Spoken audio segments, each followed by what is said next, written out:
우리 지난번에 배진교 목사님 오셔가지고 선교 보고를 하셨는데, 이 선교 보고 하시는 동안에 제가 큰 은혜 가운데 깨달은 것이 있는 것은, 선교는 전도는 하나님이 하시는 것이구나 하는 것을 깨닫게 됐어요. 양곤에 계시다가 레피도 가서 말씀을 전하시는데, 뭐 그냥 그곳에서 있는 동안에 갑자기 성도들이 막 늘어나는 게 아니란 말이죠. 언어도 배우는 시간도 필요하고, 그곳 사람과 사귀는 시간도 필요하고 그러는데, 이제 분위기가 아무래도 이제 처음에 갔으니 전도가 잘 안 되지 않습니까? 생각대로.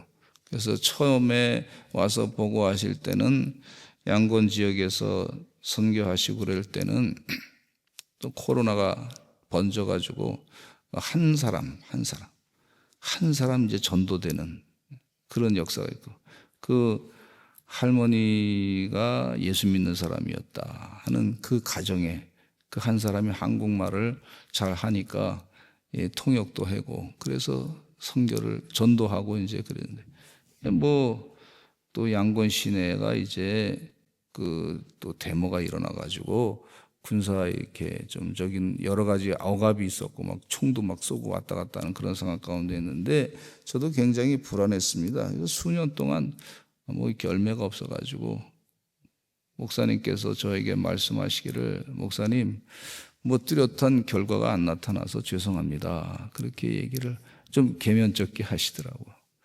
근데 하나님의 때가 있으니 하나님이 하십니다. 한번 따라 사실까요? 하나님의 때가 있으니 하나님이 하십니다. 그래서 금년에 갑자기 지진이 나가지고 선교사님이 전화가 왔어요. 목사님, 어떻게 우리 선교 지역에 물을 좀 나눠야 되겠습니다. 그래서 지원 좀 해주시기 바랍니다. 그래서 이제 그러면 우리가 이제 선교비로 그럼 급하게 좀 보낼 테니 걱정하지 말고 필요한 만큼 물 사서 그냥 쓰라고. 페트병에다가 물을 담아가지고 이제 그 지역의 사람들을, 지진 난 사람들은 참 힘들고 고통이죠. 별로 지진이 없는 지역에서 지진이 확 나니까 많이 막 집이 다 망가지고 무너지고 어려운 가운데 있는데, 어쨌든 교회에서 가서 이렇게 나눠준 거예요. 뭐 교회라고, 뭐 우리가 교회라고 얘기하기도 그러니까 교육기관에서 그냥 다 이렇게 햄떼고 하면서 이렇게 나눠줬는데, 지진은 참 안타깝고 그로 인해서 큰 피해를 당했지만은 그 일로 인해 가지고 교육관과 그 교회와 거기서 이렇게 사람들이 많이 모이는 거예요. 전도가 돼가지고, 이 사람들이 우리를 위해서 온 사람들이구나 알고 와서 매일같이 오는 거예요. 하나님의 은혜인 줄로 믿습니다.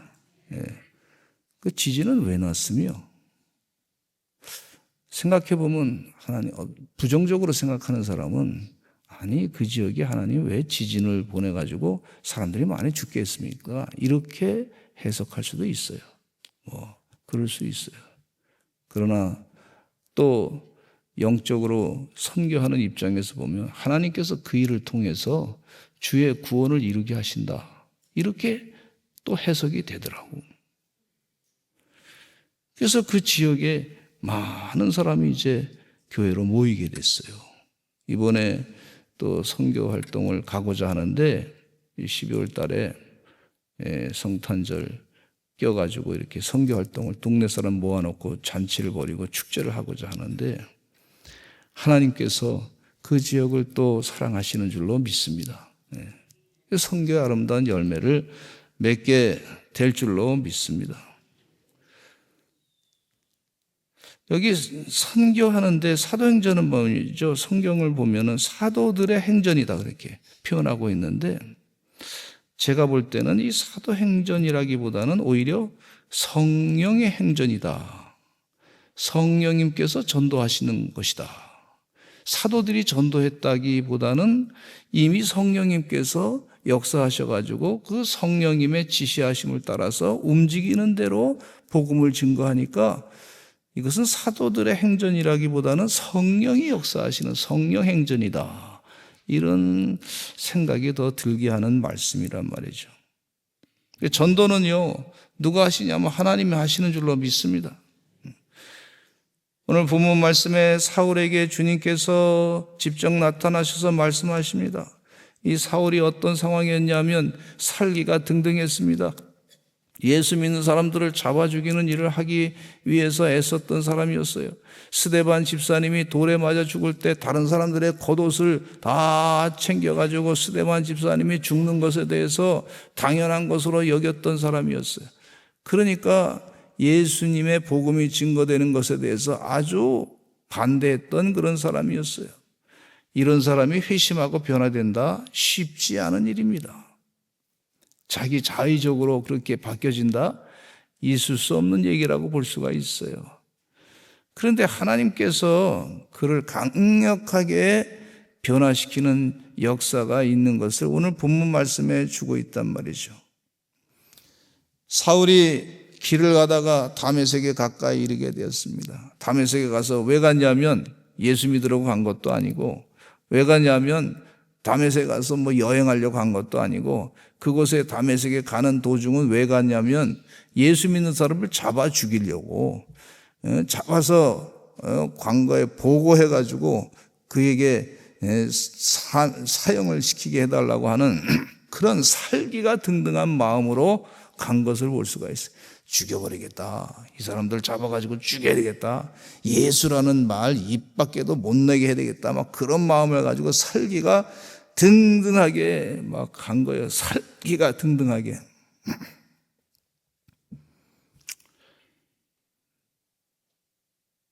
우리 나라의 지도자들이, 고위 지도자들이 살기가 등등한 사람이 없으면 좋겠습니다. 살기가 있으면요, 많은 사람이 죽습니다. 그런데 이 살기도 하나님의 역사 가운데 꺾어지는 역사가 있는 줄로 믿습니다. 이 살기를 가지고 등등하게 가서 말이죠, 가는 도중에 하늘로부터 빛이 이 사울을 싹 둘러싸서 비쳤어요. 땅에 엎드러졌습니다. 4절 말씀해 보니까, 근데 소리가 났는데 무슨 소리가 들려냐면 사울아 사울아 네가 어찌하여 나를 박해하느냐, 그렇게 얘기해. 너 어찌하여 나를 박해하느냐 그랬으니 이 사울이 뭐라고 하냐면 주여 누구시니까? 그러니까 예수님께서 말씀하시기를 나는 내가 박해하는 예수다. 예수님이 직접 나타나신 거예요. 예수님이 선교하시는 거예요. 지금 하나님이 지금 전도하는데 직접 일하신다고 하는 사실을 잊지 마시기를 간절히 축원합니다. 그래서 교회 목회도 하나님이 직접 운행하실 때가 있어요. 그런 역사를 많이 체험해요.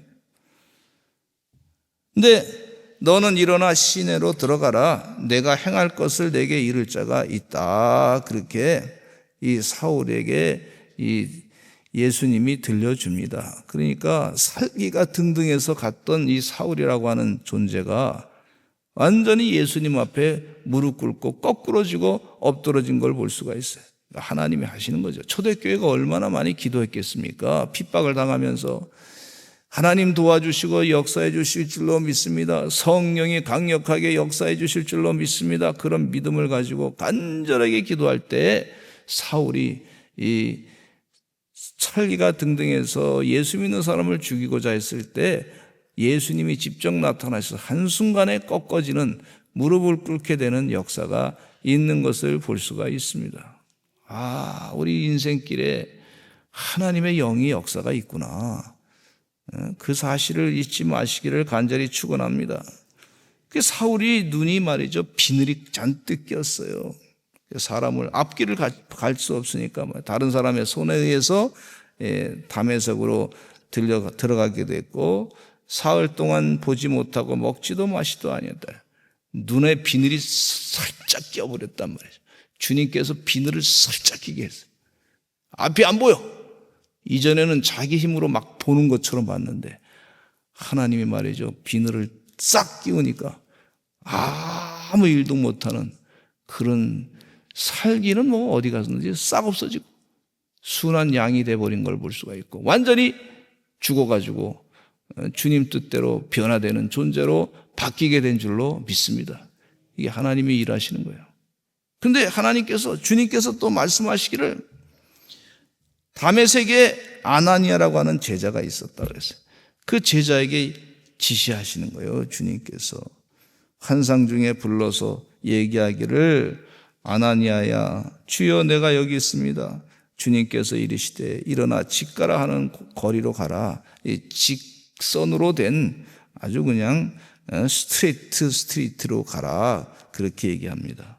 유다의 집에서 5 사울이라고 하는 사람을 찾으라. 그가 기도하는 중이니라. 주님께서 벌써 사울을 한번 만져주시고 아나니아를 제자 기도하는 존재를 또 불러가지고 명령을 내리는 거예요. 그곳에 가서 이 사울이 기도하고 있으니까 그에게 안수해가지고 그를 그리스도의 제자로 만들라, 그렇게 말씀해 주고 있어요. 그러니까 이 아나니아가, 아니 그 사울이라는 사람이 예수 믿는 사람을 잡아 죽이는 사람인데 어찌하여 저를 보내십니까? 걱정하고 있어요. 그랬더니 주님께서 하시는 말씀이 이렇게 말씀하고 있습니다. 15절에 같이 한번 읽어보겠습니다. 시작. 주께서 이르시되 가라, 이 사람은 내 이름을 이방인과 임금들과 이스라엘 자손들에게 전하기 위하여 택한 나의 그릇이라. 16절에 시작. 그가 내 이름을 위하여 얼마나 고난을 받아야 할 것을 내가 그에게 보이라 하시니. 주님께서 벌써 택정한 존재인 줄로 믿습니다. 그 살기 등등한 사울을 하나님께서 들어서 사용하시는 것을 볼 수가 있어요.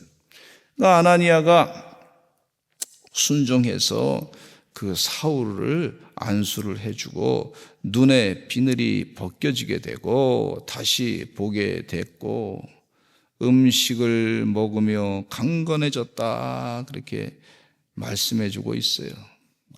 이 말씀을 보면서 우리가 깨닫는 것은 선교는, 전도는 하나님이 하시는구나. 사람을 회심시키는 것은 주님이 하시는 줄로 믿습니다.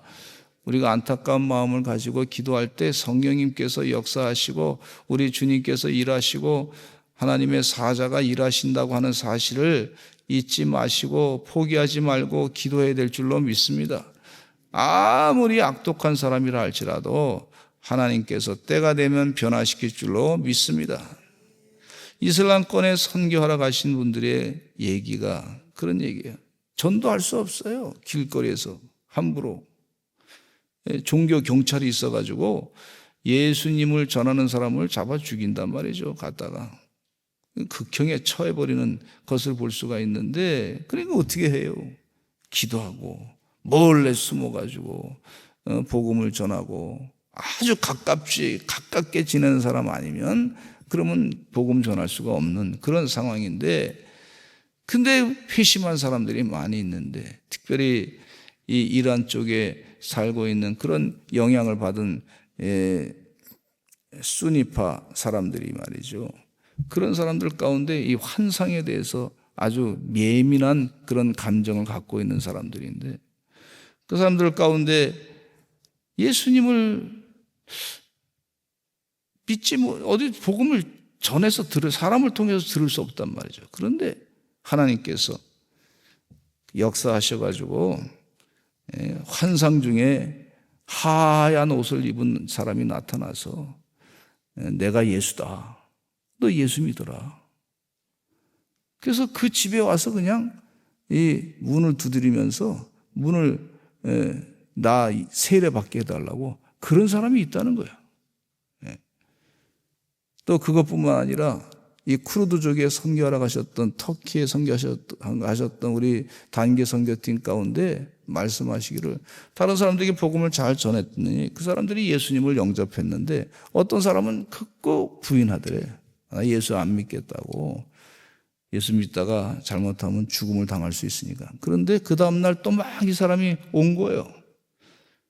그러면서 하는 얘기가, 어젯밤에 나에게 흰옷 입은 사람이 나타나서 그 사람을 찾아가서 예수님을 믿으라고, 그리고 같이 예수님을 영접하라고 그렇게 지시를 받았다는 거예요.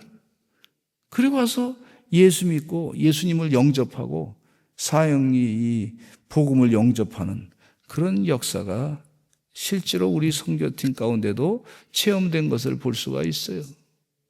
할렐루야. 이 선교 역사 가운데 우리 하나님이 하시는구나 하는 것을 깨닫게 됩니다. 사람이 선교하는 것을 방해합니다. 못하게 합니다. 전도하는 사람들을 잡아 죽이려고 기세가 등등하고 살기가 등등합니다. 그러나 우리 하나님은 그 살기가 등등한 자보다 크신 분이시에요. 능력이 많으신 분이시에요. 하나님께서 일하시는 것을 온전히 늘 깨닫고 살아야 될 줄로 믿습니다. 자료를 찾아보니까요, 많은 무슬림 사람들이 말이죠, 자기 스스로 체험을 해가지고 예수 믿는 사람들로 많이 바뀌었다. 거의 80% 이상이 그렇게 변화돼가지고 예수 믿는 사람들로 바뀌었다는 거예요. 이슬람권에 살다 보니까 허무함이 느끼는 거예요. 이 사람을 막 죽이는 종교, 이 살인의 종교, 다른 사람을 미워하는 미움의 종교, 분노의 종교. 그래서 ISA라고 하는 그런 단체라고 말미암아 이슬람 무슨 국가를 세우겠다고 하는 그 단체가 말이죠. 보니까 사람 많이 죽이, 무슨 종교가 이런 종교가 다 있어. 청년들이 이게 있을 수 없는 얘기다 하면서 회의를 느끼고 기독교로 다 바뀌어지는 변화의 역사가 있는 것을 볼 수가 있어요. 이것도 하나님이 하시는 줄로 믿습니다.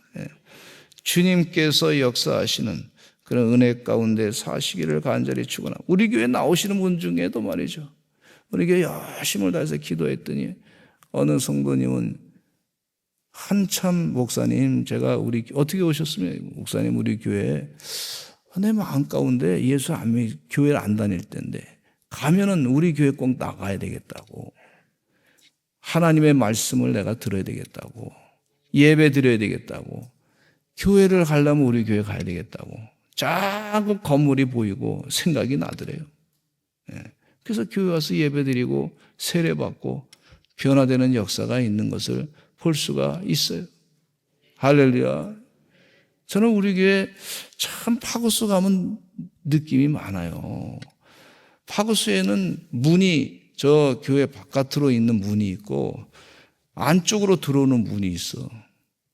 근데 희한한 거는 저 바깥으로 오는 사람보다도 교회 출입문 안쪽으로 해가지고 교회 이 로비를 거쳐가지고 파고스로 가는 사람이 더 많더라고.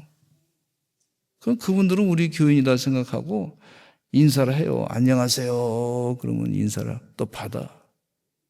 어떤 분은 뭐 교회 안 다니더라도 목사님이시군요. 또 이러더라고. 목사님이시군요. 그래서 아유, 이 양 오셨으니까 여기까지 오시지 말고 주일날은 아주 예배당에 들어오시기 바랍니다. 그러면 씩 웃고 가셔요. 하나님이 또 전도할 기회를 주신 줄로 믿습니다. 이게 사람이 하는 게 아니야. 그 사람이 예수님을 안 믿어도 뭐 교회는 안 나와도 그래도 교회에 대한 나쁜 감정은 없단 말이죠. 좋은 감정이 자꾸 생기는 거예요. 그것도 성령의 역사에서 자꾸 마음을 만져주게 되는 역사가 있는 줄로 믿습니다. 다 같이 통성으로 기도하겠습니다. 하나님 도와주시어서 성령님께서 전도하시고 역사하시는 그 신뜻을 영안이 띄어져서 다 깨닫게 하여 주시옵소서. 하나님의 일하심을 온전히 영안이 띄어져서 체험하는 주의 종들 되게 하여 주시옵소서. 권력자가 말이죠, 살기가 등등해서, 권력자들이, 여기 사울이 살기가 등등해서 막 예수 믿는 사람들을 죽이려고, 교회를 핍박하려고, 권력자들이 살기가 등등해서. 그러나 우리 주님은 더 능력이 많으신 분이신 줄로 믿습니다. 하나님께서 꺾어 놓으실 줄로 믿습니다. 그래서 이 초대교회가 얼마나 사울이 변화돼서 바울로 바뀌어진 걸 볼 수가 있어요. 주의 은혜 가운데 그와 같은 역사가 우리 대한민국에 일어나게 될 줄로 믿습니다. 온 세계 가운데도 일어나게 될 줄로 믿습니다. 특별히 저 독재 국가에도 일어나게 될 줄로 믿습니다. 우리 다 같이 주여 많이 하시고 통성으로 기도하겠습니다.